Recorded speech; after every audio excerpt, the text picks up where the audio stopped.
Momento agora, daqui até a hora do almoço, é muito importante para essa análise da conjuntura política, o que tem a ver com a causa da sustentabilidade, principalmente a questão do objetivo do desenvolvimento sustentável, da COP20, e também em cima do que o André falou, né, sobre a questão atual do momento político e tal. Então, a ideia agora é realmente abrir para vocês falarem. Quem tiver manifestações, tiver maior afinidade sobre esses temas, do jeito como estão acontecendo, e também pessoas que querem fazer perguntas para o André, e perguntas para as pessoas que se manifestarem, vai ficar aberto para todo mundo falar.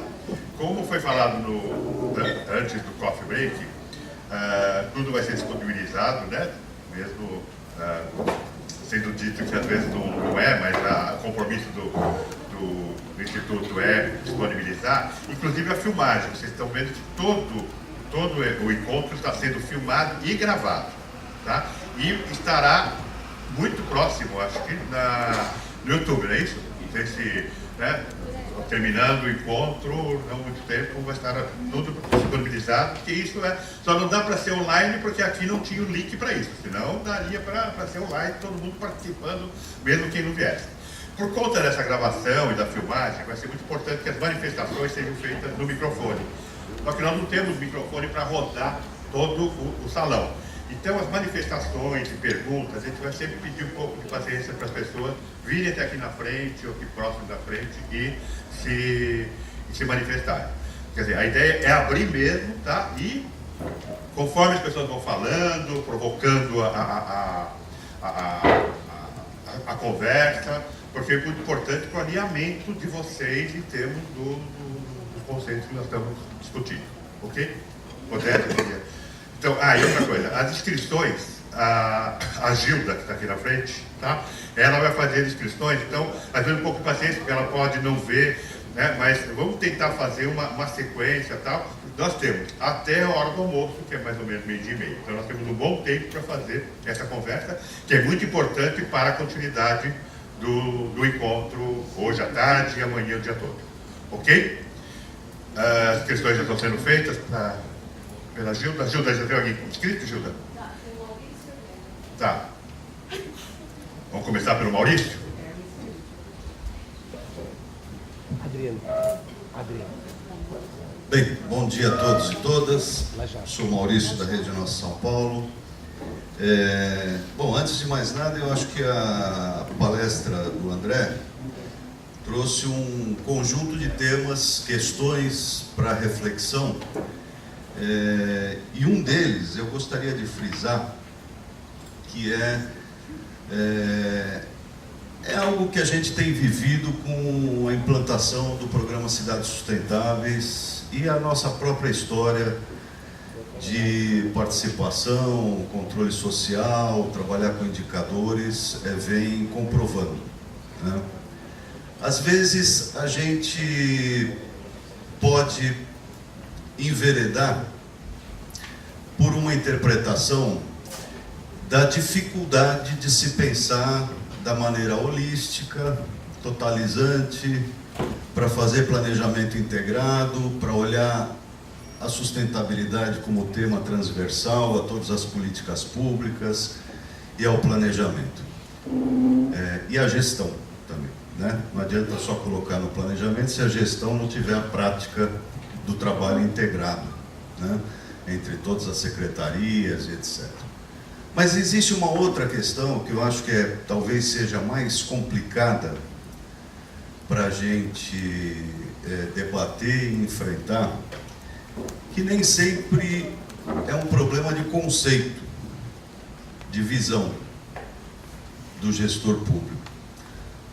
Ou melhor, a maioria das vezes é uma questão de conflito de interesses.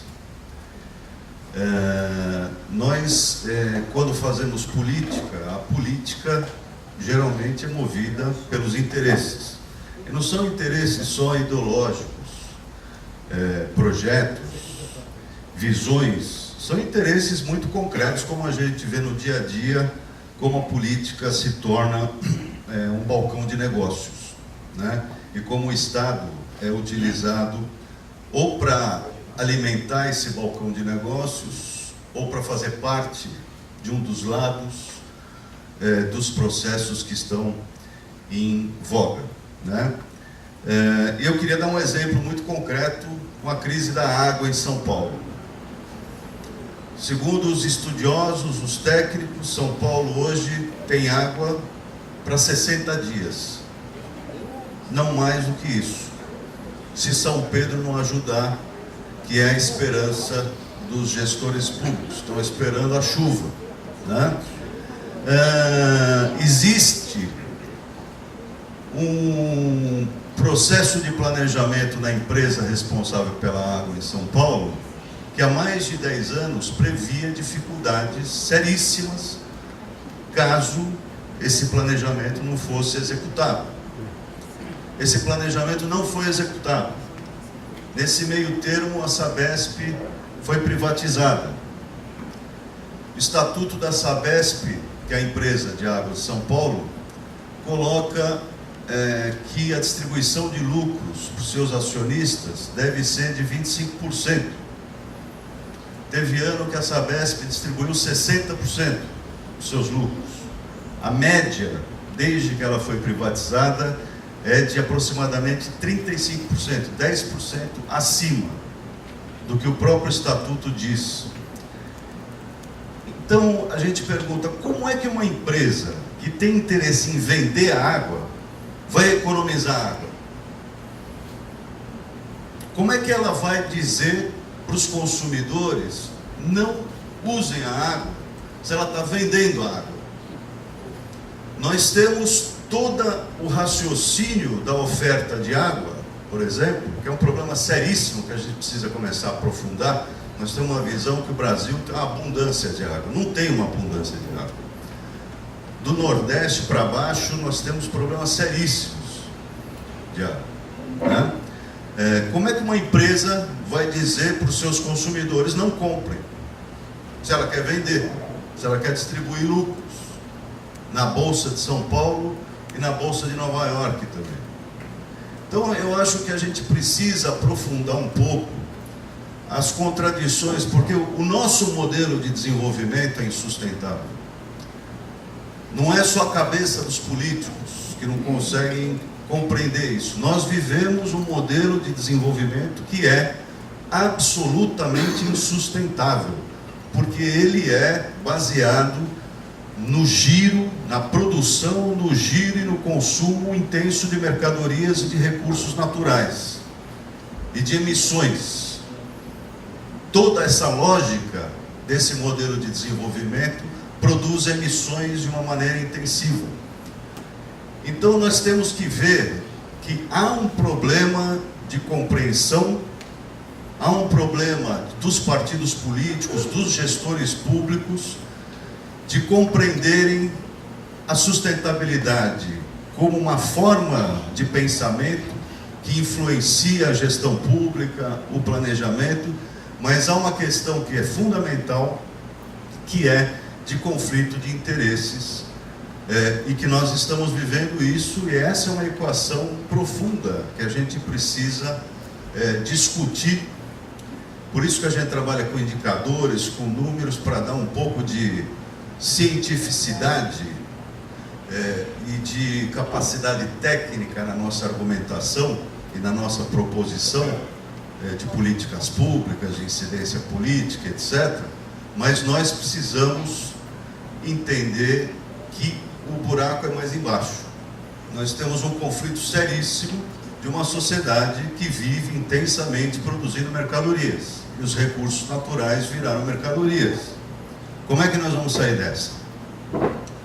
Como é que nós vamos trabalhar a questão da sustentabilidade numa sociedade que gira em torno de práticas e de um modelo econômico que já é, por si só, absolutamente insustentável? Então, eu acho que é importante a gente aprofundar um pouco os aspectos que o André colocou, até para a gente refletir nosso alinhamento, nossa estratégia de funcionamento como rede no Brasil. Depois, numa segunda intervenção, me pediram para falar um pouquinho dos ODS, os Objetivos do Desenvolvimento Sustentável, que vem substituir os Objetivos do Milênio. E aí, numa segunda intervenção, eu passo um pouco de informação para vocês sobre o tema. Obrigado. Oded, agora.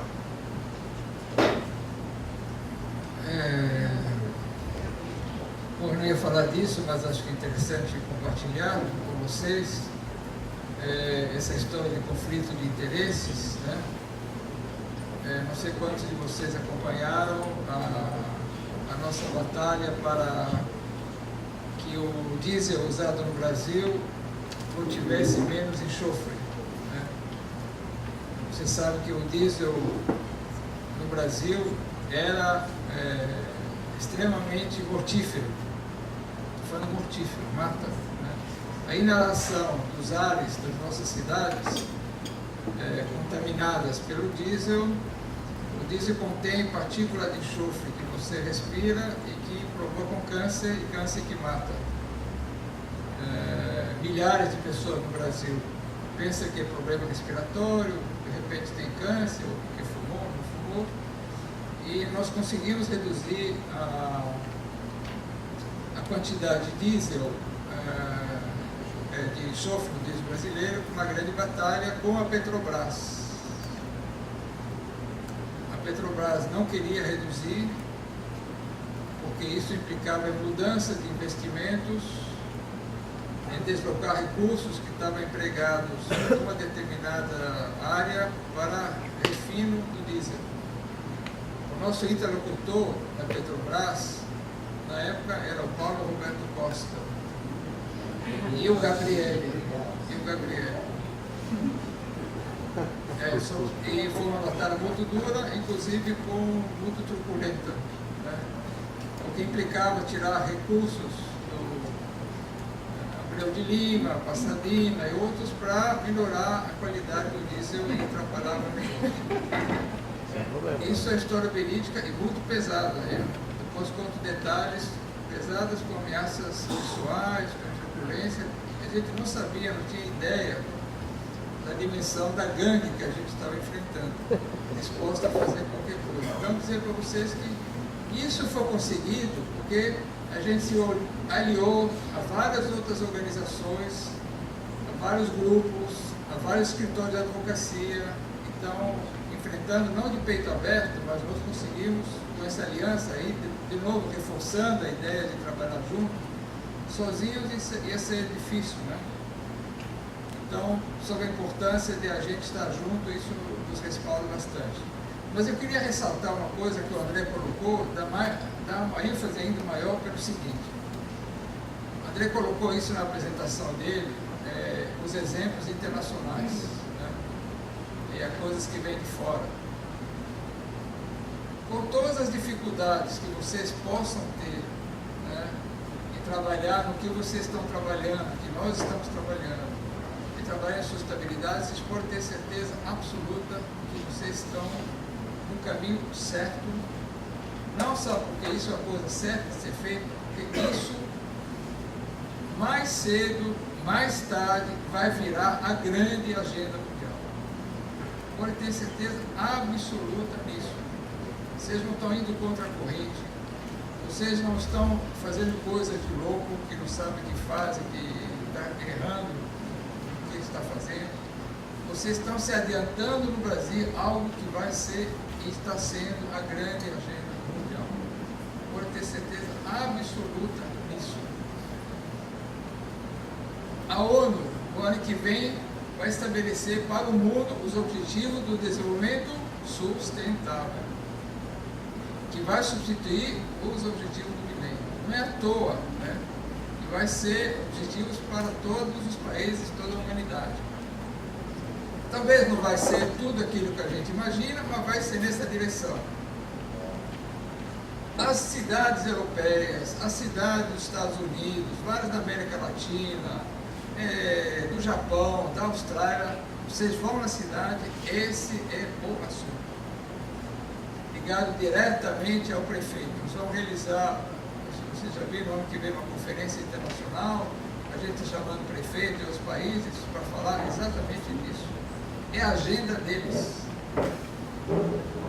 Há 2 semanas atrás esteve na nossa São Paulo o embaixador britânico com status de ministro para a área de mudanças climáticas. Ele tem 500 pessoas trabalhando com ele, 500 pessoas, diretamente relacionado ao primeiro-ministro da Inglaterra. É um grande assunto, um orçamento enorme, prevenção, mitigação, né? Educação, isso é na Grã-Bretanha, isso na França, em todos os países. Então, pelo bem e pelo mal, até pelas ameaças, pelos problemas, a questão do aquecimento global, das mudanças climáticas, de todas as questões que hoje envolvem, né, o modelo de desenvolvimento, vocês podem ter certeza absoluta que vocês estão sendo pioneiros na vanguarda, na linha de frente, que é algo que vai ser, mais cedo, mais tarde, a grande agenda brasileira. Pode ter certeza absoluta, porque nós estamos indo atrás. O Brasil é um país atrasado, em vários aspectos. Isso traz muitos problemas, mas também traz uma vantagem. Você tem alguém na frente, você sabe para onde as coisas vão andar, para onde vai caminhar. Então, quando vocês podem sentir, será que estamos indo contra a corrente, aquele copo meio vazio que o André colocou, que é verdadeiro, e às vezes pode dar um desânimo, pode ter certeza que esse copo vai se encher. Absoluto. Quando, sei lá, começou o Instituto Ético, responsabilidade social empresarial, que não era assunto, ainda falta muito a fazer, mas virou um grande assunto, pelo bem e pelo mal, né? As empresas, como forma de proteção, como forma de interesse, qualquer coisa semelhante. Você falou uma coisa que passou meio desapercebido, mas o Banco Central, isso o Roberto, determinou que os critérios de empréstimo e investimento nas empresas têm que levar os aspectos sociais e ambientais. Por quê? Porque são mais sensíveis? Não, pelo seguinte, se você empresta dinheiro para uma empresa e as seguradoras empresta dinheiro para a empresa que não é socialmente responsável, é um enorme risco, até por razões econômicas, financeiras, bem materialistas, porque a empresa pode, que nem a Petrobras, você pode perder dinheiro, porque se ela tem um passivo ambiental, tem um passivo trabalhista, um passivo ético, a empresa pode ir à falência, pode ter grandes problemas, e você não vai ter dinheiro de volta, aquele que se emprestou. As seguradoras estão exigindo, porque se você tiver problemas, vai ter sinistros, né? Está aumentando os prêmios, porque sabe das mudanças climáticas, do que isso representa. Então, só queria enfatizar, o André fez uma bela exposição, e dizer o seguinte: isso vem com toda a força, pelo bem, pelo mal, pela escassez, pelo problema, pela consciência, pela educação, enfim, por vários motivos. Mas vocês estão na linha de frente de algo que vai ser a grande agenda mundial de todos os países e a agenda brasileira, e de cada município, mais cedo ou mais tarde. Vocês podem ter certeza absoluta disso. Obrigado. Como disse o Odete, vocês estão na vanguarda da discussão, ou pioneiros, então vamos nos inscrever para falar das experiências de vocês aqui com a Gilda, que está aqui. O próximo inscrito é o Adriano de Lajeado, tá? Se puder vir aqui. Tá? E depois, em seguida, se preparando, mas também aqui na frente, que é a Socorro, tá? De Léo, vai ser a seguinte.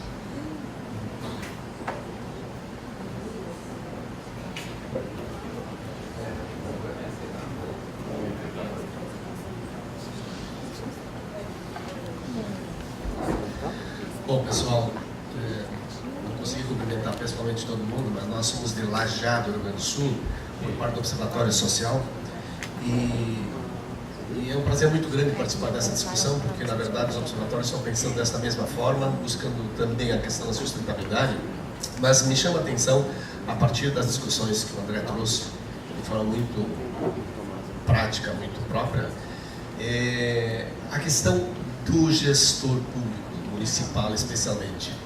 Eu trabalhei 36 anos em gestão municipal, então a gente tem uma experiência grande para tentar entender a cabeça dos gestores. E isso faz com que, quando se fala, por exemplo, quando o André citou assim, que hoje se pensa muito mais em gasto do que em investimento, aliás, acho que ainda assim se pensa desta forma, sim, mas já com grandes avanços na cabeça do gestor. Porque o gestor, vocês têm que ter muito claro que o gestor entra numa gestão pensando para os seus 4 anos. Este eu acho que é o problema mais sério que nós temos enfrentado de toda sorte, em todos os níveis de governo. Porque 4 anos de governo é o prazo de curto prazo para se pensar em grandes políticas públicas. E por isso me parece que tanto as entidades civis, quanto principalmente as redes, e aqui eu acho que é o exemplo mais típico, nós temos que ajudar a pensar e precisamos provocar o pensamento de planejamento de longo prazo. Porque hoje, por exemplo, o investimento que o poder público faz em cima do orçamento plurianual, de 4 anos, onde ele projeta as necessidades e os recursos que ele tem e, portanto, os gastos que ele pode fazer. Aí volto a citar gastos e não investimentos, que quando forem olhar o nível de investimentos, vocês vão ver que são investimentos muito baixos. Na verdade, ele trabalha em gastos, e aí ele reduz os gastos onde for possível, e pior de tudo, até mesmo na discussão dos Objetivos de Desenvolvimento do Milênio, que eu também participei ativamente, existiu sempre aquela grande vontade de municipalizar essa discussão e fazer com que os prefeitos assumissem essa parcela. Só que nós temos que ter presente que os prefeitos são um retrato da própria sociedade, ou seja, na medida em que entre o eleitor e o candidato existe sempre um determinado nível de vamos dizer assim, de entrelaçamento corrupto ou corruptível, né? Nós não podemos almejar, por exemplo, hoje, de modo geral, administradores que efetivamente provoquem um desejo de desenvolvimento efetivo. Infelizmente, ainda não. E a partir daí, eu só vejo 3 situações possíveis para que o gestor público possa efetivamente assumir de fato um movimento mais intensivo de desenvolvimento sustentável, de desenvolvimento formal do município, qual seja, ou quando é em busca do voto, é o que acontece hoje na maioria das vezes, ou quando é por imposição de lei, e aí muitas vezes nem assim não faz o que deveria fazer, ou quando é assinado com recursos financeiros para melhorar os recursos do município. Nestas 3 situações, o gestor público muitas vezes assume papel de vanguarda, mas caso contrário, ele faz apenas o que é mais necessário para que ele possa terminar o seu mandato positivamente e possa buscar uma reeleição de si ou de seu futuro, vamos dizer assim, sucessor, né? Então eu vejo muito complexa essa questão desse exigir que o gestor hoje assuma com mais intensidade esta posição de vanguarda na sustentabilidade. Eu acho que a sociedade, realmente, nós aqui das redes, temos que provocar e provocar com intensidade, não apenas essa busca, mas muito mais em provocar o planejamento de longo prazo, para que aí sim a gente possa pensar em ter continuidade no desenvolvimento. Porque da forma como está, efetivamente, nós vamos continuar pensando só por 4 anos, e isso, infelizmente, não é só no Brasil. Eu fiz uma palestra sobre esse tema em Buenos Aires, há 2 anos atrás, e todos os pessoal que estava lá dos outros países latino-americanos, todos diziam a mesma coisa, aqui funciona a mesma coisa, aqui é assim mesmo. São planejamentos políticos eleitoreiros, grosso modo, às vezes. E isso que nós temos que modificar. E aí vem toda aquela questão, eu falei assim, do gestor, ainda não cabeça possível para pensar em sustentabilidade, diz muito também com as qualificações que o candidato precisa ter. Pergunto para vocês, qual é a qualificação mínima para qualquer um de nós assumir algum cargo público? Todos eles precisam de uma qualificação mínima. Agora, para ser político, precisa o quê?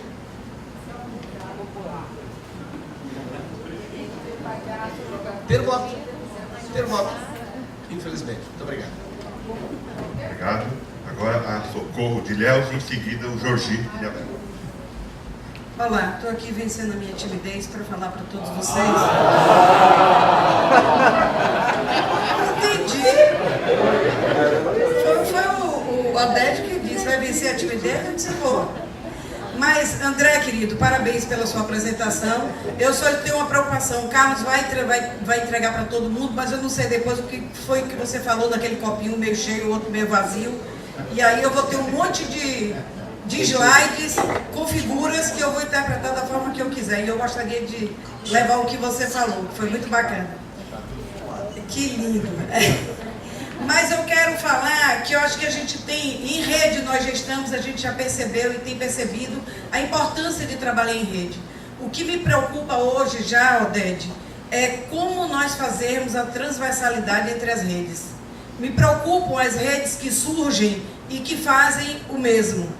Então, a gente tem que estar preocupado e buscando quem está à frente de outras redes e dizer para eles, olha, venha cá ver o que é que nós estamos fazendo. É claro que a gente tem, por exemplo, uma rede como o Abraço, que é uma coisa muito específica, mas a rede brasileira que já tem todos esses indicadores e que já tem provado, não só para o nosso país, mas para a América Latina, e isso se estendendo mais ainda com essa notícia que nos traz o Oded, da importância de que a gente fortaleça cada vez mais isso, porque é extremamente importante para tudo que tem que acontecer.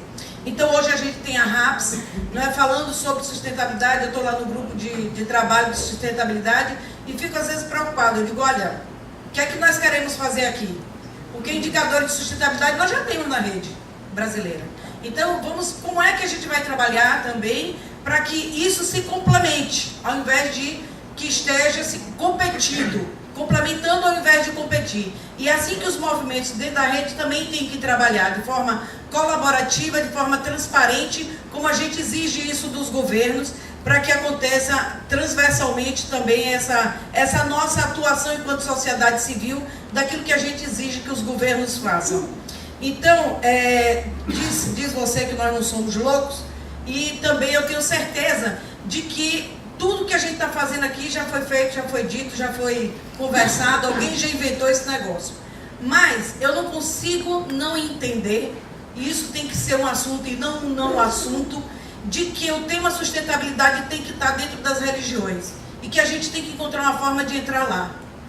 Levar a nossa religião, que é a sustentabilidade, para dentro das igrejas, dos templos, seja lá do que for. Mais difícil é aprender o Alcorão e decorar os versículos da Bíblia. Então eu acho que nós temos que fazer com que pastores, com que padres e todos esses religiosos estejam falando com os seus discípulos sobre esse tema, porque isso é vida. Jesus é vida e tudo mais é vida. Quem bebe o chacrona é natureza. Não vai ter mais chacrona, moço, para fazer o tal do chá. Então a gente tem que conversar com esse povo dizendo isso para eles. Então é essa forma. Eu acho que a gente tem que começar a invadir os templos para que eles falem de sustentabilidade também. É essa observação que eu gostaria de fazer. E o quanto foi importante para o nosso Ilhéus a atuação em rede, o Gabriel deve falar à tarde para todos vocês, que isso é muito bacana. Então, parabéns para a rede brasileira. Estou com ela e não abro e quero que ela seja complementada com a ação das outras redes. Muito obrigada. Obrigado. Agora o Jorgi de Ilhabela e em seguida o Guilherme, de Niterói. É isso? Ele vai se preparando também. Eu não resisto a fala do Oded e a fala da Socorro me inspiram a contar para vocês uma historinha muito rapidinha que tem a ver com religião, porque o Oded, desde que nos conhecemos, ele explora o tremendo complexo de culpa de judeu que eu tenho e se refere à história da Petrobras. Quando a gente começou a pensar em ter o evento aqui, nós tínhamos uma ideia. A Petrobras é muito presente aqui, com as suas instalações, etc. E o Carlos e eu falamos, onde é que a gente vai arrumar dinheiro? Onde é que nós vamos arrumar dinheiro para... será que a Petrobras... Eu liguei para o Maurício, mas eu nem me meto nessa história. Você fala com o Oded porque eu não dou palpite. Dito e feito, eu até eu fiquei com medo de falar do Oded. Com o Oded, falei com o Jacó conversou com ele e, olha, acho melhor não, mas por que Oded e tal? Bom, ficou não, aceitamos e tudo mais. 2 semanas depois, ou 3 semanas depois, estourou o negócio de Pasadena. O Oded me liga, diz: hoje eu estive pensando melhor na sua proposta, eu acho que está na hora de vocês pegarem o financiamento da Petrobras. Guilherme, até aí chegou.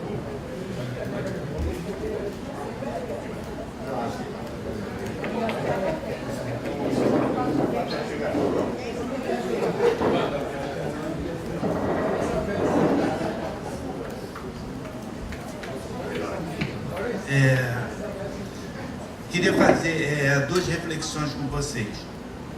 A primeira é da importância da gente trabalhar. Na palestra assim, do André, ele fechou com aquele slide da transparência. Então, eu acho importante a gente trabalhar com indicadores de transparência. E a gente não tem ainda um trabalho avançado nessa área. Tem um trabalho que foi feito, um trabalho muito bom, que foi feito com o Instituto Cretos e a Marrio, em relação aos municípios das cidades sedes da Copa do Mundo. E agora, eles estão desenvolvendo, tiraram aqueles indicadores relativos aos jogos, então eles estão desenvolvendo indicadores para qualquer cidade. Então, eu acho que seria interessante a gente refletir no sentido de cada cidade, onde que tem um movimento da rede, a partir do momento que esses indicadores forem públicos, usarem esses indicadores como instrumento de pressão. Porque como é que funciona? Você tem os indicadores, você discute com a sociedade civil organizada e faz uma avaliação em relação aos indicadores do Poder Executivo. Depois você manda para o Poder Executivo para eles dizerem para você se você não viu alguma coisa. Então tem uma pergunta lá, você diz: olha, isso daqui não tem. Aí a prefeitura vai dizer assim: não, essa informação tem, está lá que você não viu no site. A experiência deles é que muitas coisas a prefeitura faz depois que você manda a sua avaliação para eles. Então depois dessa avaliação volta, é feita uma nova avaliação, então isso depois pode ser publicado. Então eu acho que seria muito interessante, porque isso é um instrumento de pressão muito grande em cima da gente. E isso é muito oportuno porque, historicamente, a própria CGU diz que do dinheiro que é desviado, que comprovadamente é desviado, você recupera 6, 10% no máximo. Então isso é uma primeira reflexão. A segunda é que lá em Niterói a gente chegou à conclusão de que para a gente fortalecer o movimento social, a gente tem a falta de um ente. Que ente seria esse? Dos fóruns de políticas públicas setoriais. Então, por exemplo, você numa conferência de saúde, você elege os conselheiros da cidade. Dentre esses conselheiros, tem os representantes da sociedade civil organizada. Quem ajuda, quem empodera, quem acompanha o trabalho desses conselheiros da sociedade civil organizada? Ninguém. Então, entre uma conferência e outra, a gente tem que constituir um ente que faça esse acompanhamento, que faça essa pressão, que vê o que eles estão fazendo, que cobre isso. Então, essa é uma outra reflexão. Obrigado. Agora o Reinaldo de Itapetininga e depois em seguida é o Thomas de Uruçuca, da Bahia.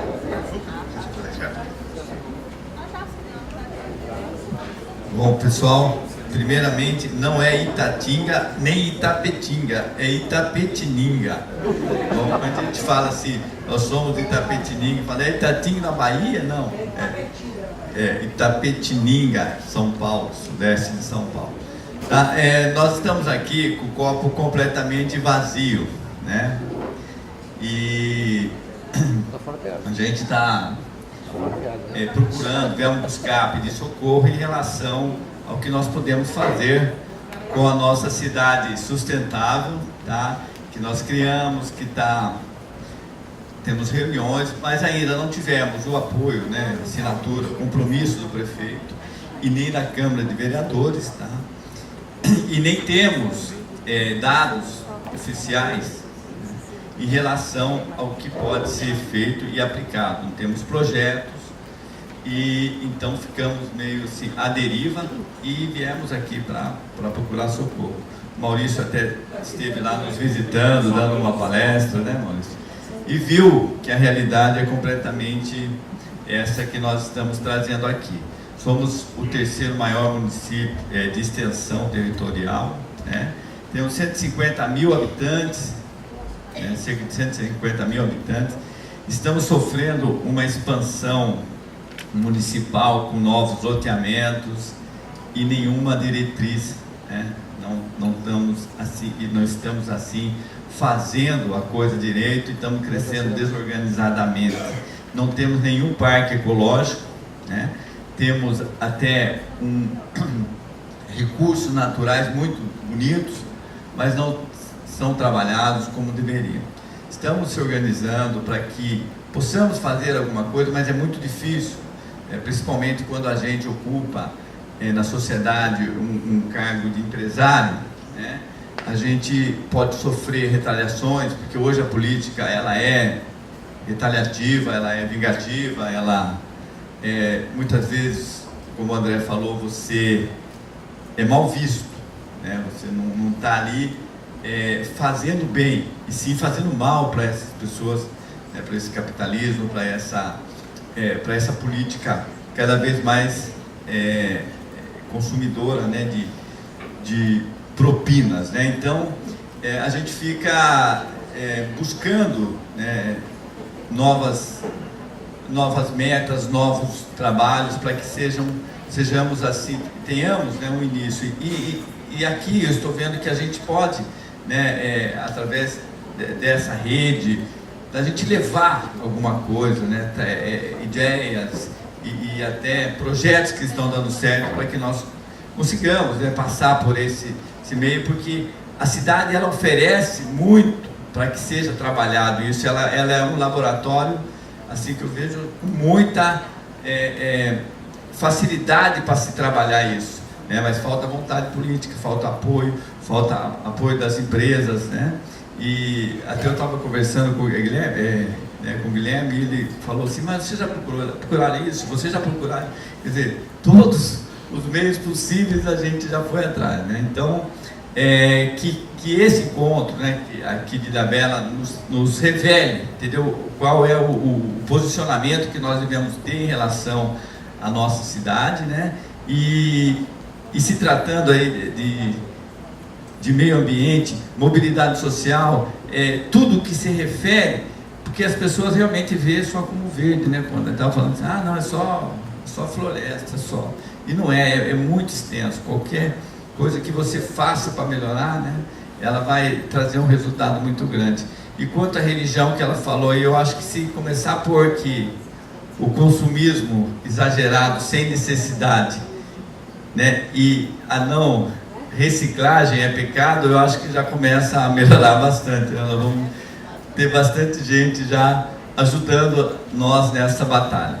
Eu agradeço a oportunidade de estar falando para vocês, mostrando a nossa realidade, pedindo nosso socorro aqui e pedindo a ajuda de vocês, tá?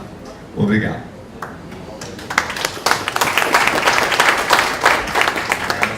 Agora é o Thomas de Uruçuca, na Bahia, não é isso? Poderia vir aqui. E em seguida ele é o José Furtado, né? José Furtado de Campinas. Okay? Inscrições, continue escrevendo, inclusive sobre as falas, né, que estão acontecendo, perguntas do André, tá? Fique à vontade. Gente, muito bom dia. É um prazer estar com vocês aqui. É a nossa primeira vez no Encontro da Rede. Eu e o Roque, que está lá no fundo, estamos representando aqui o nosso Uruçuca. bem recente. A gente começou agora formalmente, a fundação foi em julho.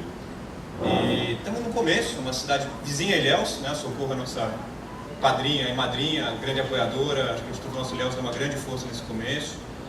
E eu queria trazer, acho que, 2 assuntos para a pauta. O colega de Lajeado, quem que estava falando aqui, ele comentou um pouco a questão dos requerimentos mínimos para a gestão pública, né? Eu queria trazer um pouco mais a fundo essa reflexão, né? E talvez contar um pouquinho da história de como é que é a realidade lá, né? Um município de 20 mil habitantes, interior da Bahia, é uma realidade que ambientalmente é riquíssima, né? Vocês estiveram em Ilhéus no encontro passado e devem ter visto um pouco da região. Mata Atlântica é incrível, mas você vê, né? A gente está acompanhando agora principalmente o legislativo já desde o começo do ano. Estamos acompanhando as sessões da Câmara todas, e você vê, tanto no Executivo, que a gente tem menos contato, mas já conseguimos sentir um pouquinho, né, as secretarias, você vê um nível de formação e de capacidade técnica dos gestores públicos muito baixo, né? Lá você vê vereadores que mal sabem ler e escrever, né? E você, muito menos as ferramentas básicas, o que é um PPA, uma LOA, uma LDO, eles mal sabem o que é isso, não sabem fazer um planejamento financeiro nem de curto prazo, né? Quem se diga de longo prazo. Isso é geral. Todo o Brasil. Complexo, né? E é uma realidade que você vê que, assim, eu me comecei a me envolver com isso agora que eu estou morando lá há 3 anos, né? Eu não conheço cidades grandes, eu acredito que seja uma dificuldade em todos os lugares, mas no Brasil, acho que mais de 80% dos municípios tem menos de 50 mil habitantes. Então a gente está vivendo lá um extrato, né, principalmente territorialmente, do Brasil todo. E é um grande desafio, né? Acho que esse assunto é um assunto que eu queria trazer para a pauta, não sei se durante os próximos dias a gente vai ter mais espaço para falar disso, mas a questão tanto dos gestores públicos quanto dos cidadãos, a questão, acho que, eu queria usar uma palavra diferente de educação, né? Acho que é mais do que educação, como é que a gente cria processo de aprendizagem, né? Acho que o André trouxe isso um pouquinho, a questão dos processos participativos, sai um pouquinho do modelo unilateral de que alguém tem a resposta, a gente vai trazer educação para os coitados que não sabem, mas como a gente junto, sociedade civil, junto com os gestores públicos, conseguimos assumir que não sabemos e criar espaços para aprendermos juntos, né? Acho que esse é um grande desafio. Lá em Uruçuca tem um grande amigo que talvez alguns conheçam, o Cândido Azeredo. Ele trabalha com o Ricardo Jung na Câmara dos Vereadores aqui em São Paulo. Trabalha com o voto consciente, com a transparência hacker, é um cara muito envolvido, né? E ele está indo morar lá na Bahia também. E quando ele foi ver a sessão da Câmara dos Vereadores, foi muito legal o feedback que ele deu, né? Porque a gente reclamando que as coisas não aconteciam, ele falou, nossa, mas vocês têm uma oportunidade enorme aqui, que lugar incrível. Eu falei, mas o que tem de incrível? Cadê o copo meio cheio, né? Ele falou, gente, vocês estão sentados a 2 metros dos vereadores, o vereador sai, te cumprimenta, te olha no olho, aperta a mão, você bate papo com ele, puxa ele para conversar no corredor. Então tem uma informalidade nesses ambientes, uma proximidade com o gestor público, em uma cidade que nem essa, que em São Paulo, no Rio de Janeiro, está longe disso, né? Lá ele falou, eu nunca fui numa sessão de uma cidade que nem essa, né? Estou super curioso para conhecer, mas ele falou que lá tem guarda municipal, polícia em volta, se você falar fora de hora, você manda um cala a boca e bobear te arrastam para fora da sessão, né? Então acho que tem um potencial nesses ambientes, né? A gente se vê como um protótipo, Leandro Sul, então tem um potencial realmente para experimentar, criar a partir da informalidade, da pouca estrutura que existe, criar uma outra relação com o gestor público e realmente começar a pensar esses processos de aprendizado, né? Acho que isso é um grande desafio e ao mesmo tempo acho que olhar também para os problemas como potenciais. Então esse é um assunto. E o segundo assunto que eu queria trazer, estou chegando agora, posso estar falando besteira, desculpa, tá? Perguntas, impressões que eu tenho, mas é a questão da capacidade de financiamento para esse tipo de movimento que a gente tem, né? Na sociedade civil, eu há alguns anos já acompanho o movimento de sustentabilidade, o movimento ambientalista, e eu vejo que, por exemplo, o tema da conservação ambiental tem grandes ONGs, Conservation International, WWF, Greenpeace, tem dinheiro disponível, você consegue canais de financiamento. Agora, a minha sensação de quem está chegando agora nesse movimento, né, de cidadania, de consciência cidadã, de monitoramento social, eu vejo que, me parece, posso estar errado, tá? Acho que vai ter uma pergunta, que é muito mais escasso de recursos para isso, né? Então, acho que isso é uma outra pergunta, um grande tema, a questão dos canais de financiamento. É um trabalho difícil e árduo, isso eu já percebi, o pouco que a gente fez, é voluntário, né? A gente tem um apoio pequeno, né? Até eu da minha própria empresa põe um pouco de dinheiro lá, mas para fazer um trabalho efetivo, você precisa de um trabalho técnico, você precisa de pessoas fazendo um monitoramento social bem feito, você precisa de gente formada em administração pública, em contabilidade, que possa pegar balanços, possa pegar um PPA. É muito trabalho técnico, né? Você precisa de dinheiro para isso, você precisa pagar a equipe, você não faz isso só com voluntários, né? E para isso precisamos de apoio, né? Então a sociedade civil como um todo, né? O terceiro setor, eu tenho muita curiosidade de entender como está organizado em torno desse tema e quais são os caminhos que a gente tem para conseguir recursos, né, como organizações locais para esse assunto. Acho que isso é um assunto importante que eu queria botar na pauta aqui nos nossos próximos dias.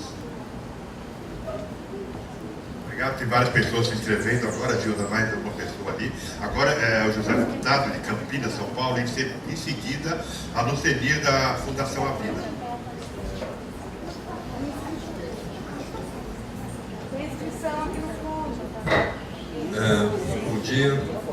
Bom dia a todos.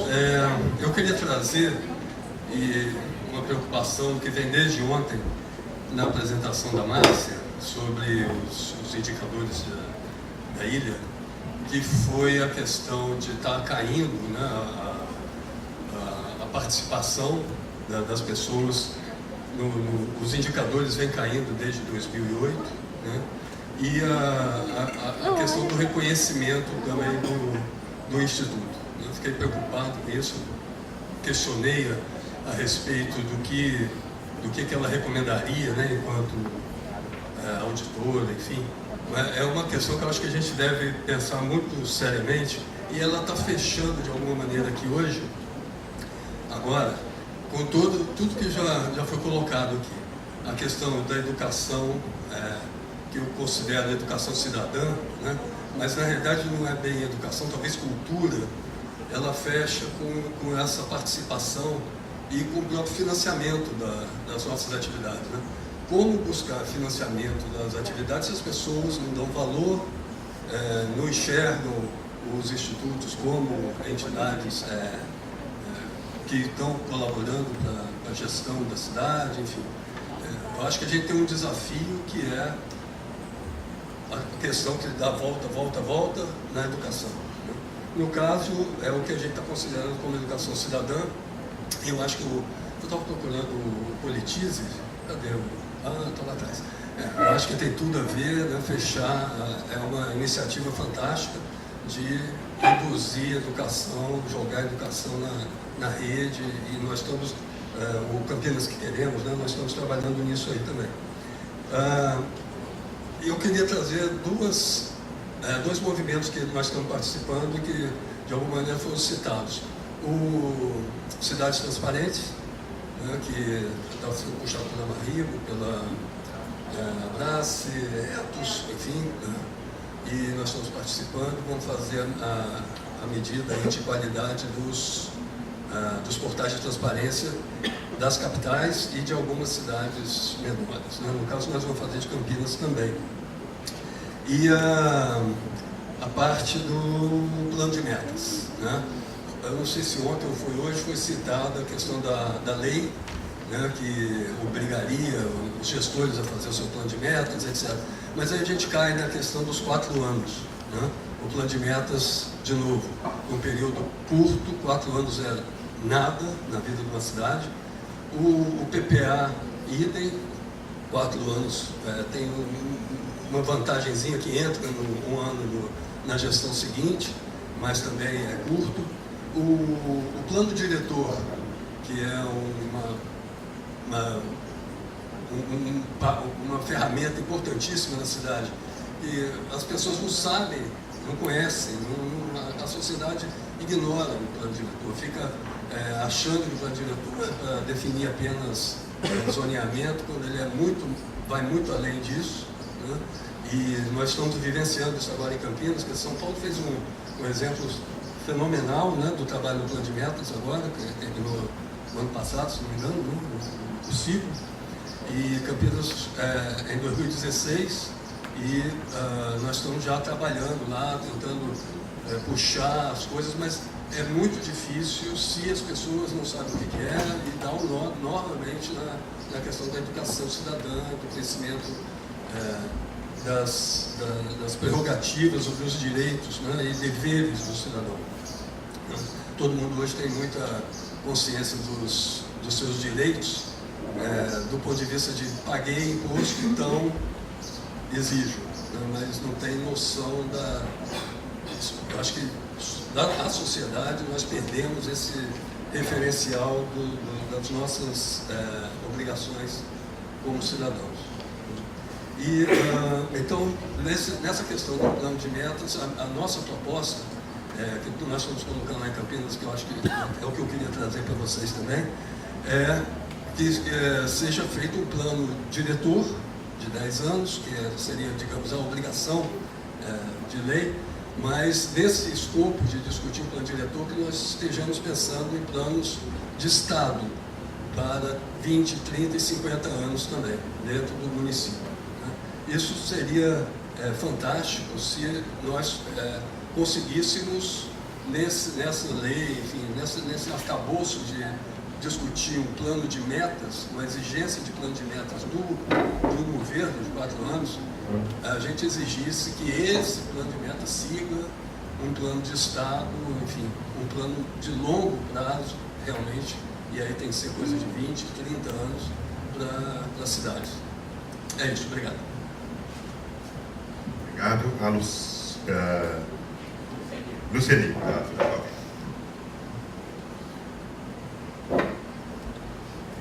Diferente da Sucubo, eu vou vencer realmente a minha timidez com esse bichinho.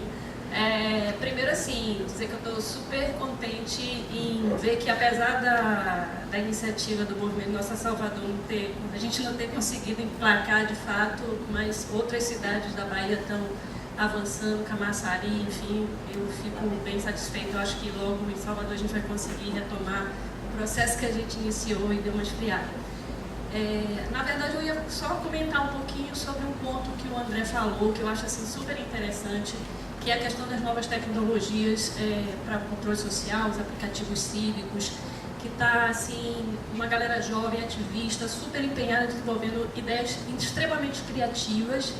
E, para vocês terem uma ideia, a Vina está em parceria com um fundo, chama Fundomídia, que é dos Estados Unidos, e vem financiando alguns projetos na América Latina no desenvolvimento desses aplicativos, né, das mais diversas soluções. Então, a gente está apoiando aqui no Brasil, no México, no Peru, na Argentina. E dizer para vocês que esses aplicativos, a gente tem um exemplo aqui do Nossa São Paulo, com a plataforma IOTA, que é para os indicadores, também tem um outro aplicativo sendo desenvolvido, que é o De Olho nas Metas, enfim. Que vocês vão ter oportunidade de ouvir mais sobre isso, né, que a Clara vai estar explicando, mas é um pouco realmente chamar a atenção, porque são ferramentas importantes e que podem contribuir bastante para o trabalho de monitoramento, controle social, mobilização social das redes e movimentos. Então, eu acho só dar uma reforçada nisso, que eu acho que é bem relevante. Obrigada. Obrigado. Agora o Jorgi e depois, de seguida, o Gabriel, né? É isso? Eu queria, aqui eu quero aproveitar, porque eu sei que o André não vai estar à tarde, eu não estou me valendo da minha posição aqui não. Eu queria fazer uma pergunta para ele que vale um pouco para todo mundo, tentar, se vocês acharem que é uma reflexão. A maioria dos movimentos que estão aqui, talvez exceção feita a um ou outro observatório, mas e a rede Amarribo, que já tomou algumas decisões a respeito disso. Eu gostaria de saber qual é a tua visão. Você falou muito sobre o bom relacionamento, ou um mínimo relacionamento civilizado com o poder público. Acontece o seguinte, quanto mais você se aprofunda nessa relação, mais você começa a descobrir a quantidade de coisas ilegais, vamos ser claro, né? Mal feitas, às vezes por incompetência, às vezes por má fé, né? Mas francamente, claramente ilegais, desde licenciamentos, falta de licenciamentos, ou superfaturamentos, ou contratações ilegais, etc. E tal. Até que ponto, e eu estou falando aqui por experiência nossa aqui, e eu acredito que a maioria dos movimentos nossas cidades não tomou ainda uma atitude mais forte. Eu já coloquei essa pergunta, se o Maurício se lembra, em Ilhéus, sobre o choque de uma reação muito violenta contra a gente, mas eu continuo me preocupando. Até que ponto a gente continua fechando os olhos, porque nós somos cobradores e colaboradores ao mesmo tempo, né? Mas até que ponto você pode continuar fechando os olhos a várias coisas ilegais ou não tomar medidas específicas, né? Estou falando de Ministério Público e tal. E, com certeza, na hora que você tomar essa decisão, se você entrar, a tua relação está contaminada definitivamente. Aí você está atrás de poder, quer derrubar, é partidário, é tudo de ruim, né? Então, e é uma pergunta que eu faço, eu acho que é um dilema existencial nosso, ser ou não ser. Eu vou passar para o André responder agora, pode ser, André? E depois volta para o Gabriel, que estava inscrito, e outras inscrições podem continuar, inclusive, sob a provocação do Jorge. Bom, Jorge, ressaltando que eu não sou um especialista nesse assunto, eu sou um generalista, né? Não tem resposta, né? Se vocês pressionam demais, se vocês chegam batendo demais, você espana. O sucesso do trabalho de vocês depende, em boa medida, da participação do primeiro setor, né? Você tem seus limites. Agora, se você se aproxima demais, você corre o risco de virar um movimento de chapa branca, que é pior ainda, né? Esse cara está junto com o prefeito. O que eu acho, de novo, talvez em função dessa tendência que foi colocada, de mudança, que a gente infelizmente não sabe quanto tempo vai demorar, hoje qual que é a grande crise da política? É uma pena que as manifestações de junho acabaram resultando em mudanças efetivas, como a gente chegou a esperar. É uma crise de representatividade.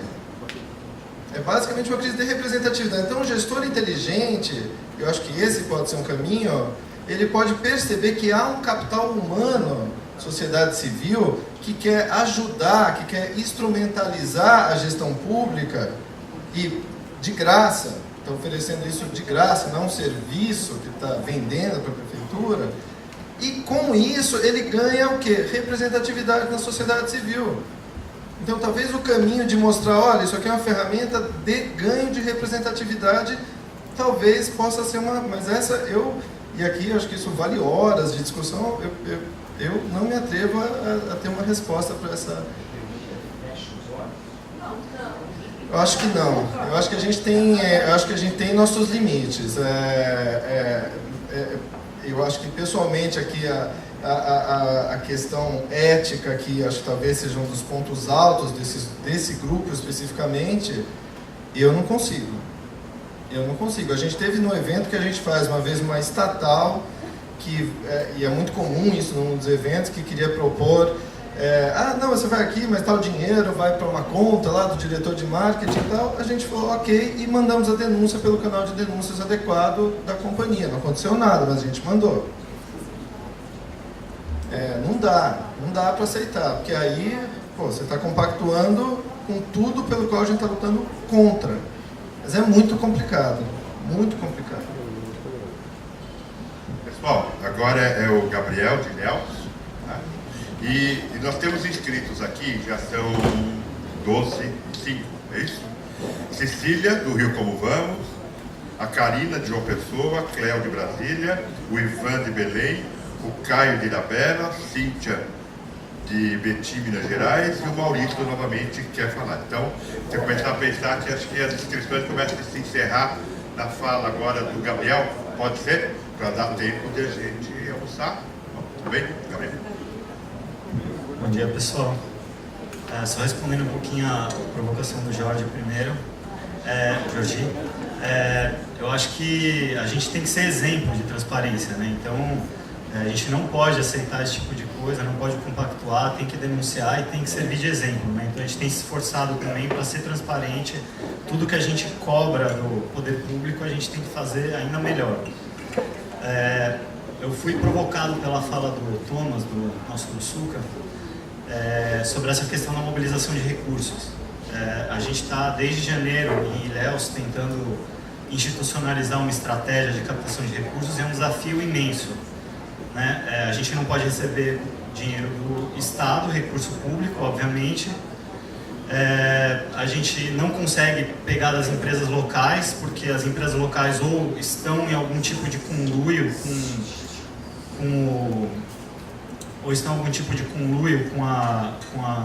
o poder público, ou não querem se meter com o poder público, então também não querem financiar uma instituição que faz monitoramento social.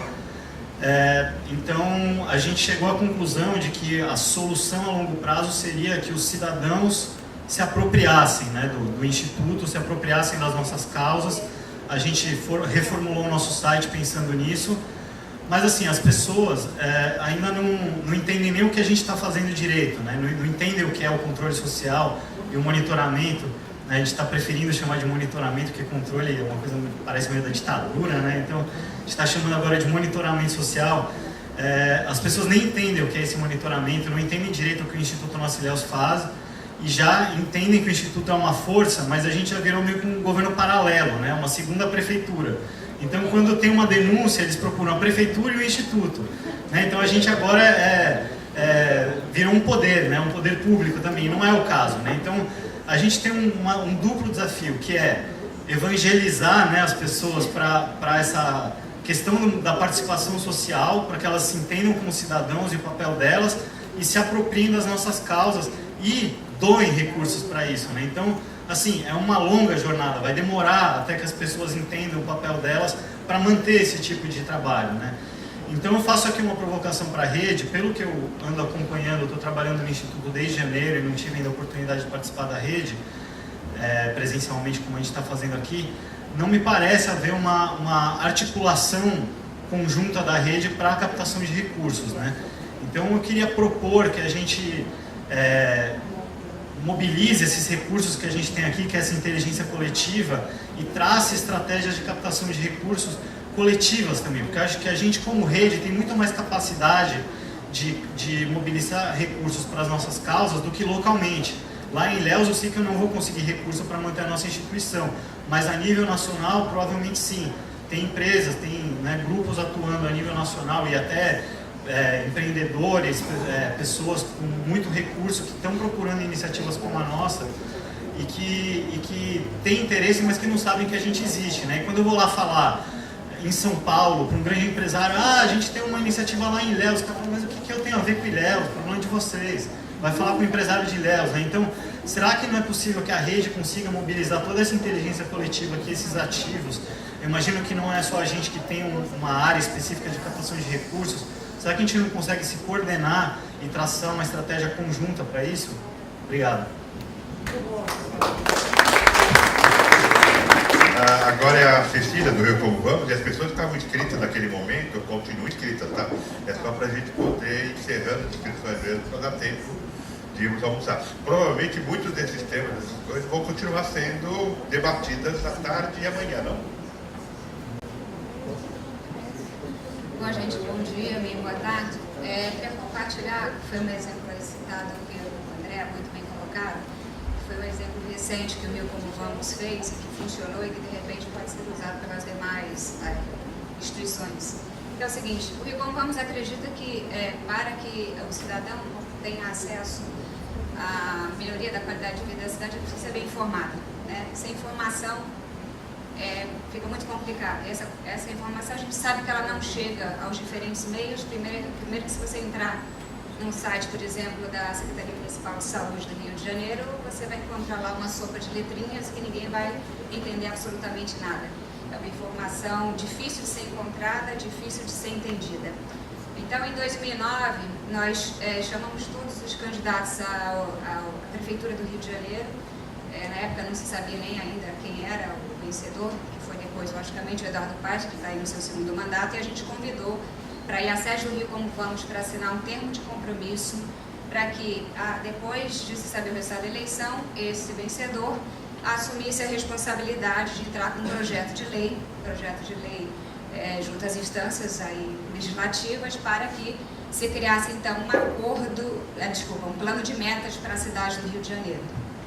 Não teve nenhum candidato que não tenha aparecido, nós fomos muito bem sucedidos nessa iniciativa e após isso a gente conseguiu, depois de longos 2 anos, olha o tempo que isso levou, com o projeto de lei que deu-se entrada na Câmara, a aprovação então. Então, a partir desde 2009, todas as instâncias da Prefeitura da cidade do Rio de Janeiro têm um acordo de resultados, tem um plano de metas e a gente, Rio Como Vamos, consegue fazer esse acompanhamento através de uma matriz de acompanhamento. Então, um exemplo, você entrar lá no site do Rio Como Vamos, você tem matriz de acompanhamento, você consegue ver toda a elaboração do plano de metas da Prefeitura, dividido pelas suas diversas instâncias, Guarda Municipal, Secretaria de Saúde, Secretaria de Educação, onde eles estipulam anualmente as suas metas e no final do ano a gente consegue dizer: cara, você prometeu diminuir a mortalidade infantil em 50%, não fez nem 10%.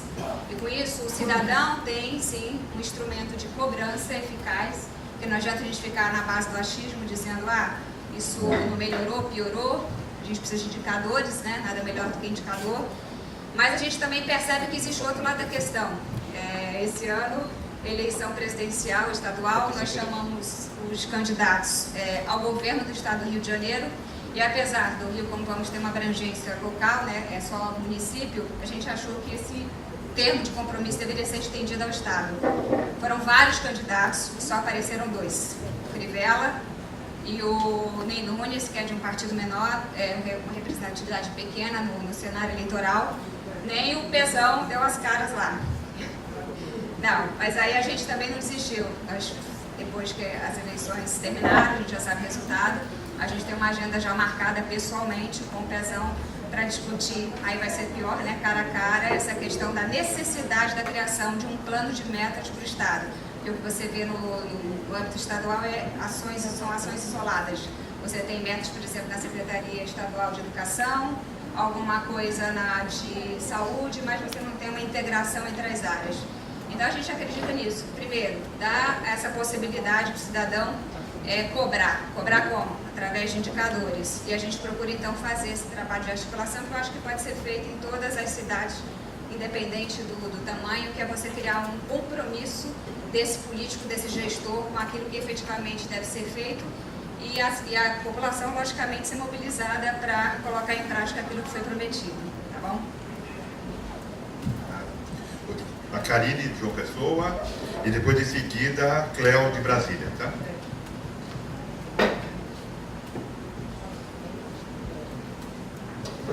Bom dia. Em 2012 a gente teve em João Pessoa, o ODED esteve lá conosco, a gente mobilizou todos os candidatos a prefeito para a assinatura da Carta Compromisso com o Programa Cidades Sustentáveis. Todos assinaram. O prefeito eleito implementou de uma forma muito tímida os indicadores e o plano de metas foi escrito pelo secretário de Planejamento, inclusive sem quantitativos. E virou... Não, normal não é. Acontece, mas não é normal. Não pode ser. E o plano de metas virou um livrinho que o prefeito todo feliz entrega para toda visita que vai lá e ele dá. Mas enfim, aí desde há cerca de 10 anos o Instituto Soma Brasil trabalha com essa temática de cidadania e no ano passado a gente começou a se envolver com o movimento João Pessoa que Queremos, que é uma série de movimentos, organizações de cidadãs e cidadãos que estão discutindo a temática da cidade para pessoas, da mobilidade urbana. Nós temos em João Pessoa 1 bilhão, um investimento superior a 1 bilhão previsto em mobilidade urbana e um investimento superior a 2 bilhões previsto no programa Iniciativas Cidades Emergentes Sustentáveis do BID, que está acontecendo em 4 cidades brasileiras. Esses programas estão acontecendo sem nenhum diálogo, sem nenhuma transparência, sem nenhuma discussão e sem nenhuma publicização do seu conteúdo. Então, vocês imaginem uma cidade que está caminhando para 1 milhão de habitantes com intervenções, às vezes, completamente equivocadas, no valor de 3 bilhões. Você pode usar 3 bilhões e piorar a cidade, ao invés de melhorar. Então, a partir disso, nós focamos a nossa atuação na questão da transparência pública, do acesso à informação e da educação para a cidadania. Porque o que nós percebemos? Tudo que a gente tentava fazer com relação à mobilidade esbarrava na informação. Você queria discutir o BRT, mas não tinha o projeto. Queria discutir o ICES, mas não tinha o projeto. E eu queria parabenizar aqui o nosso Ilhéus, porque eu fiquei matutando um termo para não usar controle social, e vocês acabaram de cunhar o monitoramento social da gestão pública. Eu queria já pedir permissão para usar. Desde que se... mas achei fantástico. E queria só mencionar o seguinte, a gente conseguiu, na eleição para governador, né, esse ano, o Estado, em João Pessoa, nós estamos no Conselho da Transparência Pública. No Estado, o Estado não tem conselho de transparência pública, apesar de ter sido uma demanda da Consocial. Então, nós conseguimos, agora nesta eleição, que todos os candidatos ao governo do Estado assinassem um termo com uma carta compromisso com transparência pública e acesso à informação. Fizemos isso em parceria com o Fórum de Combate à Corrupção, que integra todos os órgãos públicos de controle, que é um grande parceiro. E estamos também, juntamente com a Abrace, Amarribo e Etos, no Cidade Transparente, trabalhando no âmbito da Abrace. O Soma Brasil está no comitê de ligação da Abrace, está na rede de cidades, na rede Amarribo, e está, como falei, no Conselho de Transparência de João Pessoa. E a nossa caminhada a partir de 2015 é aprofundar esse debate sobre transparência e sobre acesso à informação, que nós entendemos que é uma base fundamental para o monitoramento da transparência pública, da gestão pública. É isso, obrigada. Obrigado. Então agora é a Cléo de Brasília. Depois da Cléo tem o Ivan de Belém, Caio de Ilhabela e a Cíntia de Betim, Minas Gerais. E aí, por último, o Maurício, do Nossa São Paulo, vai fazer uma fala que vai ser um pouco mais longa, me parece, sobre ODS, né? E que é importante isso, essas falas todas acontecerem antes do almoço, ok? Cléo? Bom dia para todos e todas. Eu queria fazer uma reflexão, dialogar um pouco ainda com a palestra do André, não falar de Brasília, mas da rede como um todo, né? Uma coisa que eu tenho percebido há um tempo é que como a gente não consegue mudar a nossa ação, a gente vem querendo mudar as palavras. Aí todo mundo fala, sustentabilidade está batido. Educação, não. Educação, vamos colocar um adjetivo para educação, porque só educação não basta. Então, é uma pergunta e uma reflexão para a gente. Será que a gente não tem que mudar a nossa atitude? E aí, concordando com o Maurício, que o problema não são só dos políticos, mas do modelo de desenvolvimento que nós temos. Então, a gente tem que pensar essa história em âmbito maior, né? Não só com relação... Porque os políticos que nós temos refletem também a sociedade que nós temos. E sustentabilidade não é só ambiental e nem é só econômico. É cultural e tem todas as outras dimensões. Então, eu não posso dizer que eu sou sustentável se eu defendo lá a Mata Atlântica, mas defendo também a redução da maioridade penal, por exemplo. Se o modelo de segurança pública que eu quero é repressor, então isso também não é sustentabilidade. Não adianta eu assinar compromisso com sustentabilidade. Então a gente tem que, para mim, essas coisas elas estão concatenadas e elas são parte do todo. E eu acho que a gente precisa, antes de mudar as palavras, mudar um pouco as nossas próprias atitudes. E termos uma atuação não só no gueto, porque também esse tema da sustentabilidade, ele fica muito no gueto. A gente não vai discutir na periferia, nos bairros periféricos, por que é importante calçada, por que é importante transporte coletivo com tarifa zero, por exemplo. A gente tem que descentralizar essa discussão. E aí, de fato, fazer educação para a cidadania, promover esses debates, fomentar a participação do público em geral, principalmente daqueles que mais precisam e que são mais penalizados pelas faltas de políticas sustentáveis.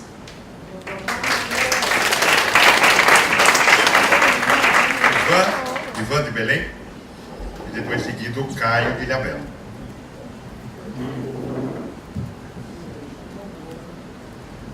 Bem, bom dia. Exatamente, eu achei muito importante a fala da Cléo sobre pensarmos sobre nós, né? Nós falamos dos outros, dos políticos, e a gente pode pensar sobre a gente. Então, uma experiência muito interessante que a gente tem vivido é sermos políticos, né? O político ser mandato. É impressionante como a gente se preocupa muito com quem tem mandato e a gente acaba esquecendo do nosso papel, né? O poder que nós podemos desenvolver. Eu acho que para ilustrar lá em Belém, por incrível que pareça, eu acho que a maioria das cidades de vocês a gente não tinha controle de estoque de medicamentos. Me lembro que o Odete escrevia sobre uma temática de medicamento, assim, sobre um clima bem mais complexo. Eu dizia, poxa, em Belém a gente não tem controle de medicamentos. 18 milhões de reais gastos no ano, faltando medicamento. E por incrível que pareça, quando a gente pediu o relatório de estoque, a gente descobriu que não tinha controle de estoque. Quando a gente pediu que publicasse o relatório de controle de estoque todo mês, a gente conseguiu fazer que o prefeito, até dezembro, implantasse um sistema de controle de estoque para controlar 18 milhões. E tinha um impacto diretamente. E o que é que isso tem a ver com a sustentabilidade? Eu concordo plenamente com a Cleo, não tem que mudar a palavra. Se meu nome é João, tem que ser João. Se meu nome é Maria, tem que ser Maria. A gente que tem que melhor comunicar essa situação. A gente hoje está vivendo assim, em Belém do Pará um nível de violência impressionante. A minha casa, todo dia eu entrego, eu já estou para vender as filmagens da minha câmera de segurança. Olha, pessoal, tá aqui para o senhor, de pacote de R$10. Porque é impressionante o nível. E as pessoas não entendem. O que é que pedem? Redução da maioridade penal e polícia na minha porta de casa. Inclusive, a polícia ajuda, disponibilizando por R$3.000 uma viatura, segundo um colega meu. Disse, olha, sem problema, R$3.000 coloca uma viatura. Mas o que eu queria registrar é que a gente, a partir desse problema e da dor que nos afeta, mesmo, e aí eu vou resgatar uma frase sobre recurso. Recurso financeiro, sim, é essencial. Mas se a gente for esperar só por ele, a gente tem que contar com outros recursos.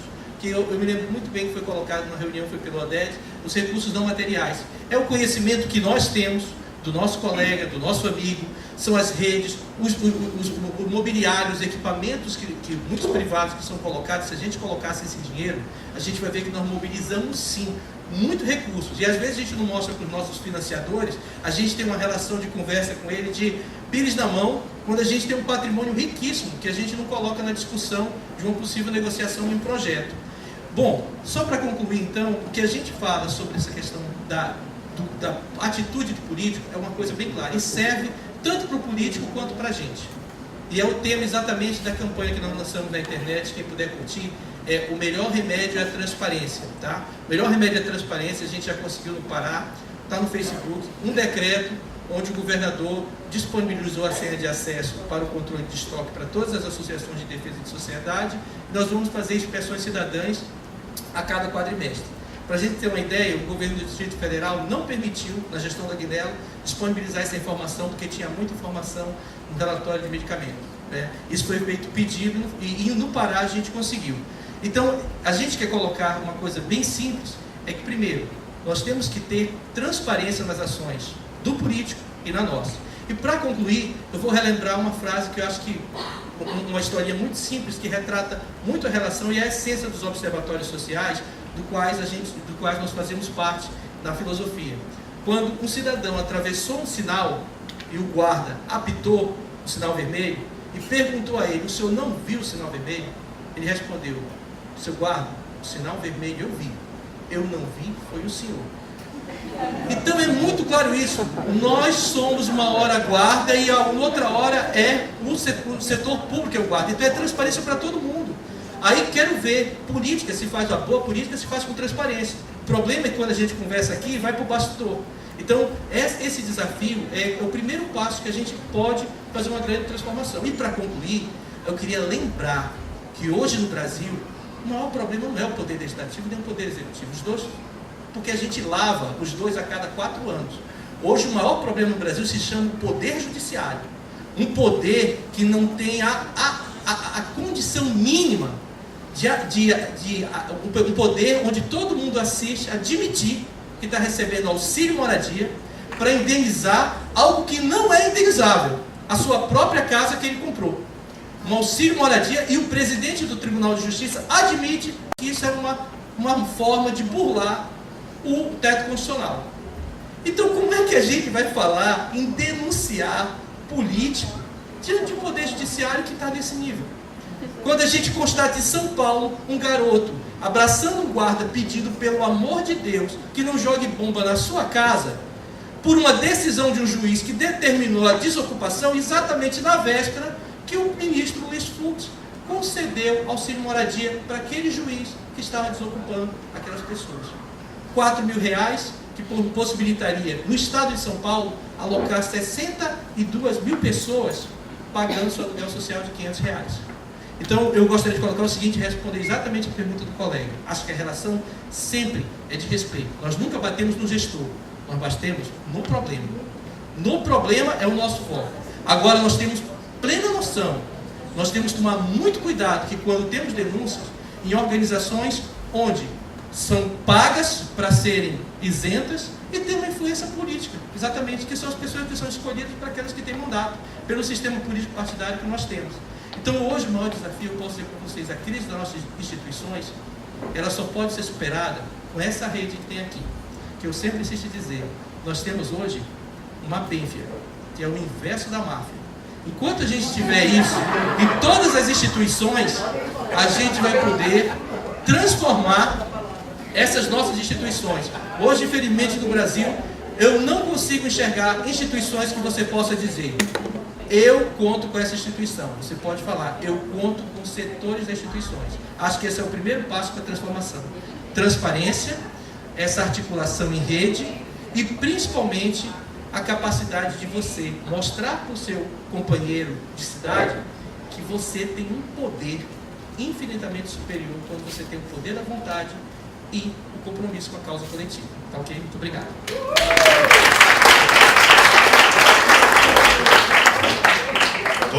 Todo poder a bênfia, né?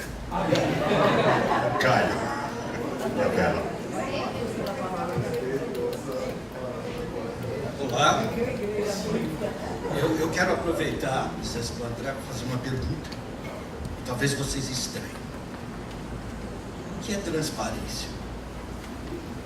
Tá? Eu gostaria de saber e definir, porque está se falando tudo. E para mim tudo parece tão transparente.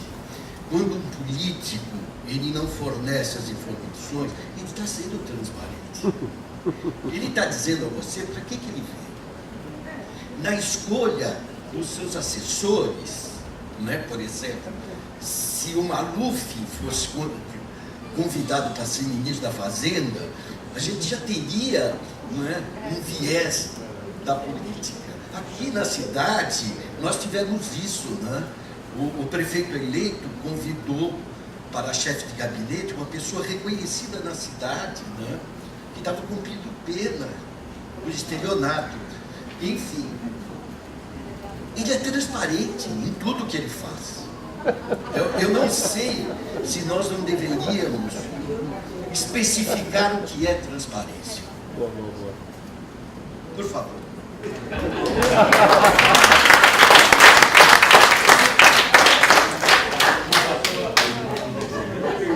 Nada como um terapeuta fazendo perguntas, né? Eu sou transparente. Caio, de novo, reforçando que eu não sou um especialista, enfim, nesse assunto.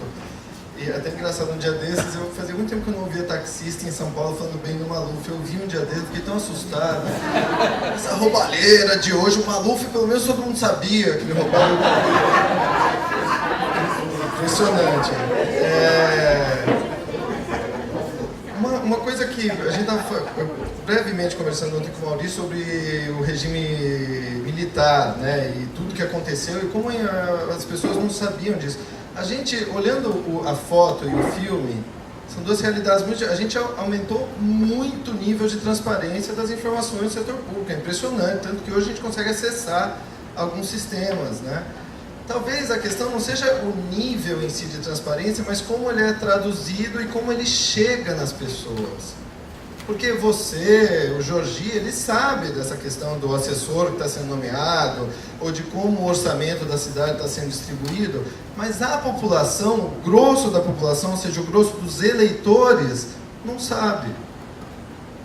Então, talvez a gente tenha um trabalho, como o Ivan colocou aqui, de comunicação, da imprensa entender melhor esse tema. A imprensa que está numa baita crise, então isso piora muito o cenário, mas a transparência, que essa transparência que já talvez exista, chegue para as pessoas. E aí, se chegar, tenho certeza, o brasileiro pode ser mal informado, mas ele não é otário, né? Eu acho que as coisas iam ser bem diferentes, viu, Caio? Pelo menos torço por isso.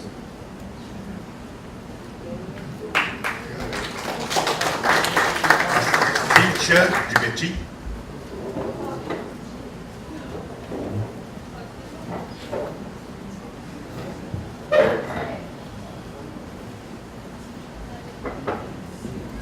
Bom dia, eu me sinto muito contemplada na fala do Ivan, eu acho que é um pouco disso mesmo.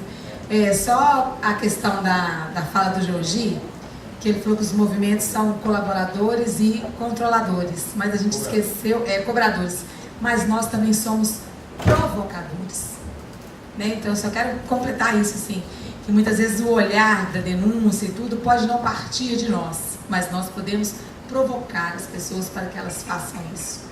Eu acho que é um pouco meio por aí, mas eu me senti muito contemplada na fala do Ivan. Eu tinha outras coisas para falar, mas o tempo está avançado, tá ok. Então, encerrando essa parte da manhã, essa questão da análise da conjuntura e tal, o Maurício vai dar sua fala final, depois eu vou dar os informes do almoço, o tempo. Bom, pessoal, eu vou mais passar, assim, tentar equalizar aqui, socializar um nível de informação para todos sobre os objetivos do desenvolvimento sustentável, para que a gente possa discutir ao longo do encontro como vai entrar na agenda da rede e por que é importante entrar na agenda da rede, né? Os objetivos do desenvolvimento sustentável vão substituir e dar continuidade também aos objetivos do desenvolvimento do milênio, que foi aprovado em 2000, no ano 2000, por 191 países, com essa duração 15 anos. Eles serão complementados e substituídos a partir de setembro de 2015 e vão ter vigência por mais 15 anos.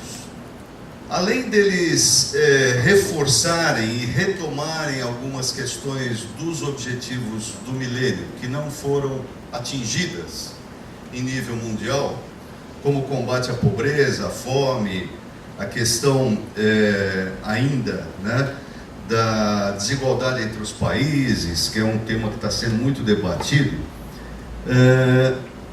se agrega a esse conjunto de objetivos uma agenda de sustentabilidade, uma agenda, digamos, mais ambiental, com temas como energia, água e saneamento básico, padrões sustentáveis de produção e consumo e mudanças climáticas, oceanos, biodiversidade e florestas, ou seja, além das questões sociais, as questões ambientais e um tema também que a gente considera importante, que está polêmico, porque o processo de negociação entre os países já foi iniciado esse processo. O governo brasileiro fez uma consulta a organizações da sociedade civil, a ABONG, a Associação Brasileira das ONGs, andou participando, andou conversando com outras organizações que são afiliadas à ABONG. Houve um processo de consulta e tem inclusive um certo movimento para que o tema da democracia e dos direitos humanos entre com maior força nos objetivos do desenvolvimento sustentável, como um 15º, um 16º objetivo, diante das oscilações que a democracia sofre, não só agora, mas ao longo de toda a história, se a gente for considerar que a democracia iniciou lá 400 anos antes de Cristo na Grécia clássica, né? Então nós tivemos períodos democráticos, períodos de ditadura. A democracia não é uma coisa consolidada e estável, né? Ela precisa sempre ser reforçada, renovada, incentivada, construída permanentemente, porque nada está garantido. Então tem aí também uma luta para se inserir esse 15º ponto entre os objetivos do desenvolvimento sustentável, que é o reforço dos instrumentos democráticos, da cultura democrática associada aos direitos humanos.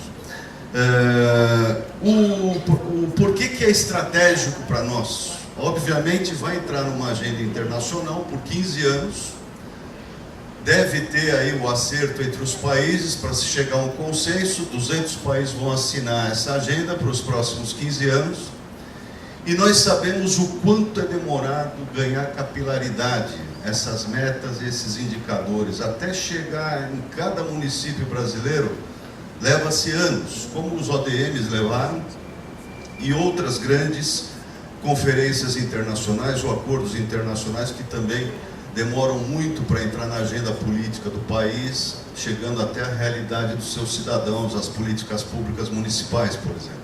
É impossível cumprir ODM e agora os ODS se os municípios não estiverem lá na ponta, lá no chão de cada vila, de cada bairro, implementando políticas públicas, implementando diretrizes para que esses objetivos sejam efetivamente cumpridos. E ao mesmo tempo, os ODS, eles trazem uma confluência de agenda com o programa Cidades Sustentáveis, com aquilo que a gente já vem batalhando há anos dentro da nossa rede. Então, para nós, não há dificuldade alguma de entender, processar, trabalhar com indicadores e metas para se atingir esses objetivos. Nós já fazemos isso em muitas das nossas cidades, né? Tem muitos prefeitos signatários do programa Cidades Sustentáveis.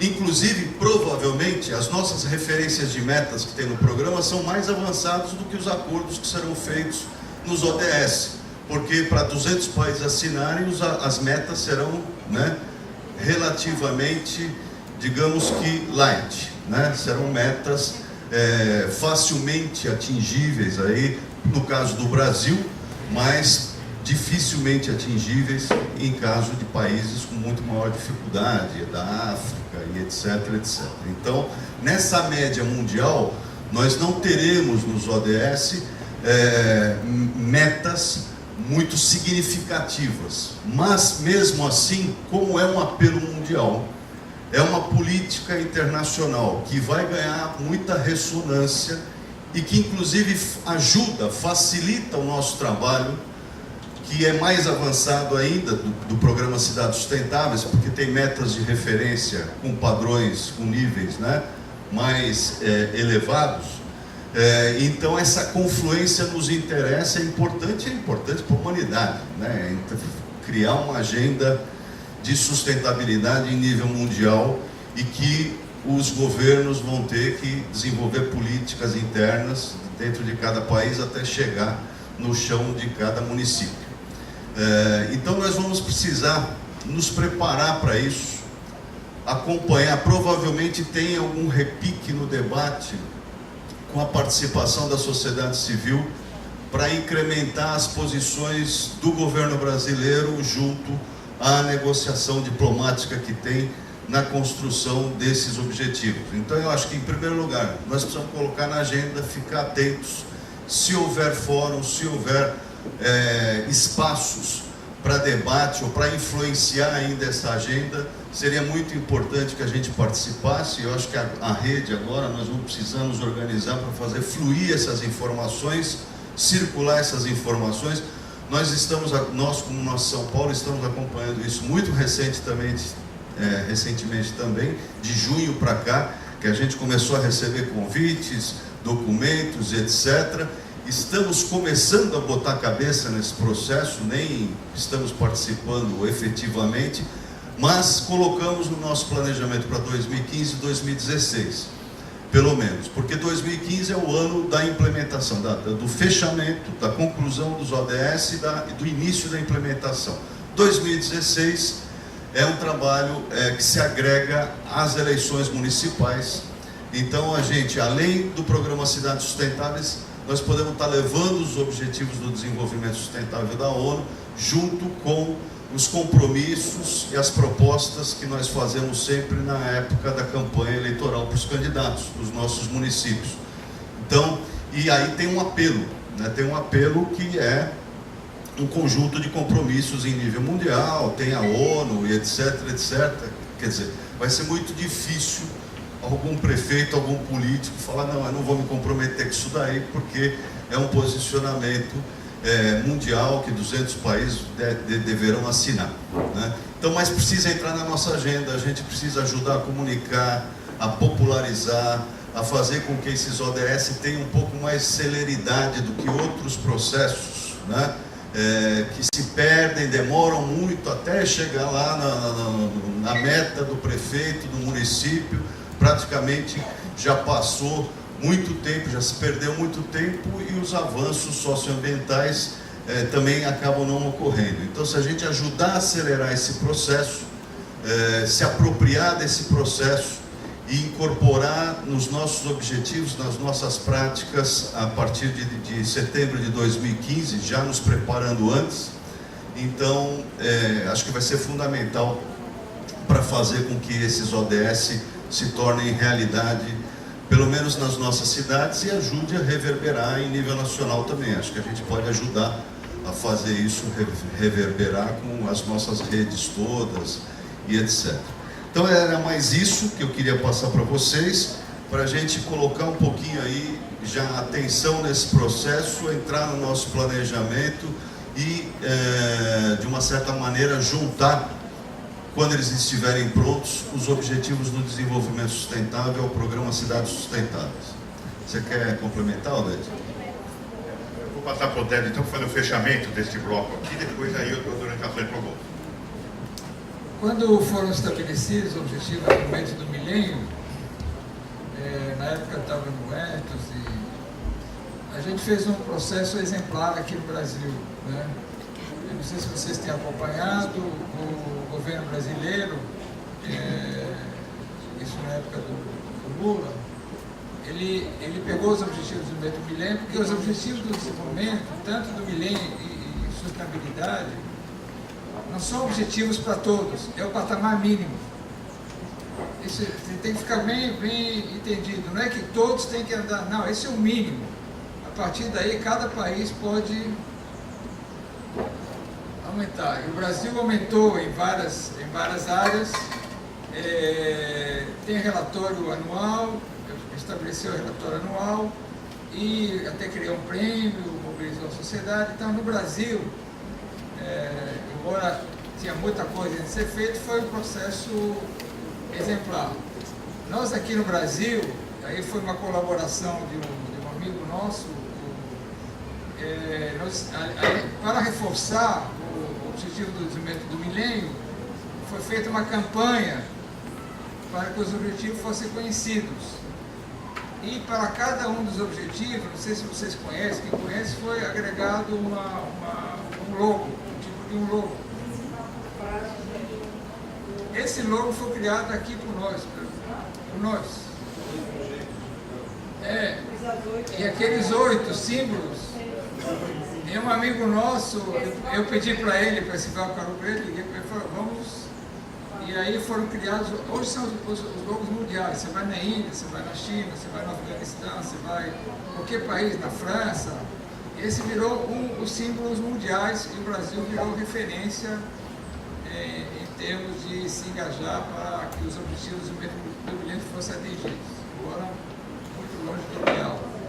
Então, a nossa ideia, a nossa missão aqui, porque quando são estabelecidos, alguns levam a sério, outros levam mais ou menos a sério, e não é mandatório, não é obrigatório, é voluntário. Então, acho que para nós aqui, modestamente, né, a gente pode estabelecer uma meta para a gente tornar esse engajamento, essa oportunidade, como o Maurício e o André colocaram, de produzir exemplaridade. Então, nesse ano, agora no ano que vem, a gente vai ter a oportunidade de se debruçar sobre a questão, deixa as coisas correr na ONU, a gente vai participar mais ou menos, mas eles vão chegar a um tipo de consenso, fazer um consenso mínimo. E nós temos a oportunidade, logo depois das eleições municipais de 2016, de produzir algo realmente significativo. Tem uma enorme oportunidade aí, a gente pode falar sobre isso mais tarde, mas dizer que não é pouca coisa o que vai acontecer nessa questão das ODS que o Maurício e o André colocaram, que é uma enorme oportunidade para nós dizer, olha, aquilo que a gente está demandando, tem que for falado, não é que de repente alguém de nós sonhou à noite e tal. Isso aqui é um movimento mundial, onde a ONU e mais de 200 países assinaram esse compromisso. Então, vejo isso como uma grande oportunidade que agora a gente tem pela frente. Tá? Então, pessoal, o almoço aqui embaixo. Do lado. Então, as meninas indicam onde é, né? É aqui embaixo. Tá, então o almoço é aqui embaixo. Bebidas à parte, pagas à parte, é isso? Menos água. Água à vontade, é isso?